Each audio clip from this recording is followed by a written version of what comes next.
মহাষ্টমীতে কুমারী পূজার আয়োজন করল শিলচরের আদ্যাশক্তি পূজা কমিটি। শিলচরে প্রথমবারের মতো বাসন্তী পুজোর আয়োজন করল মহিলা পরিচালিত আদ্যাশক্তি পূজা কমিটি।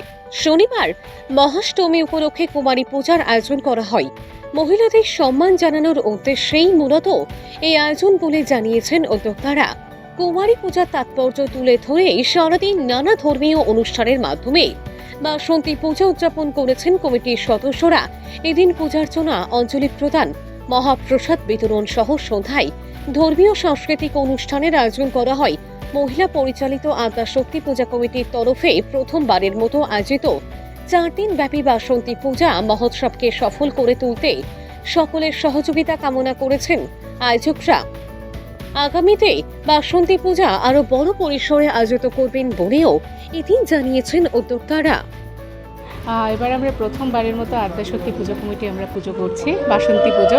আমাদের ইচ্ছে ছিল এবার দুর্গাপুজোয়, যে দুর্গাপুজোর ঠিক 15 দিন আগে আমাদের এরকম হঠাৎ প্ল্যানিং হলো যে আমরা মেয়েরা মিলে যে আমরা দুর্গাপুজো করব।